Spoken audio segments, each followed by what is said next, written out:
গণভোটের রায় অগ্রাহ্য করার মানে হচ্ছে এদেশের জনগণকে অপমান করা, তাদের ভোটকে অস্বীকার করা, তাদের রায়ের প্রতি বৃদ্ধাঙ্গুলি দেখানো। মনে রাখবেন, জনগণের বিরুদ্ধে দাঁড়িয়ে অতীতে কেউ কোনোদিন রেহাই পায়নি, আপনারাও রেহাই পাবেন না।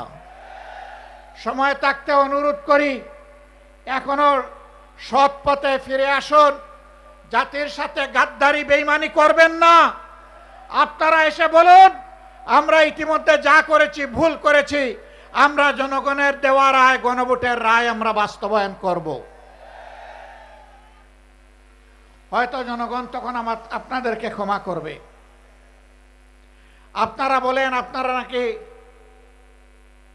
সংস্কারের প্রবক্তা, আপনাদের আগে কেউ সংস্কার কর্মসূচি ঘোষণা করে নাই, কিন্তু আফসোস আপনাদের সংস্কার কর্মসূচির প্রথম দফার সাথে আপনারাই আজকে গাদ্দারি করছেন।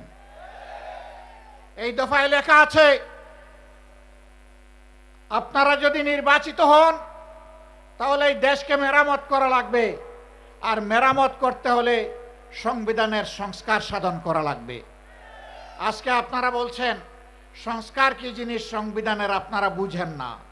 তাহলে কি আপনারা শিশুর মতন না বুঝে প্রথম দফায় লিখেছিলেন? আপনারা আপনাদের ইশতেহারে লিখেছিলেন বাংলাদেশের কোথাও অনির্বাচিত কোনো জনপ্রতিনিধি থাকবে না। সরকার গঠন হওয়ার পর 42টা জেলায় ইতিমধ্যে আপনারা প্রশাসক নিয়োগ করেছেন। প্রশাসক কি নির্বাচিত জনপ্রতিনিধি? তা আপনারা তো আপনাদের ইশতেহারের সাথেই তো বিশ্বাসঘাতকতা করছেন। প্রিয় দেশবাসী, আপনারা আগে বলেছিলেন আপনারা বিচার বিভাগের স্বাধীনতা নিশ্চিত করবেন। এখন আপনারা সেই যে অর্ডিন্যান্স ছিল সেই অর্ডিন্যান্সের আপনারা বিরোধিতা করছেন এবং আপনারা বলছেন এটা এখন আপনারা করবেন না।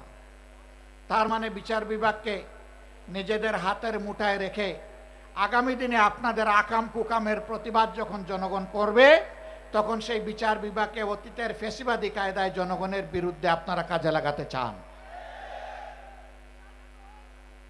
আমরা চেয়েছিলাম ফ্যাসিবাদীরা যেমন করে গুম এবং খুনের সংস্কৃতি চালু করেছিল, সেই গুম সংস্কৃতিকে নির্মূল করার জন্য একটা স্বাধীন গুম কমিশন গঠন হোক।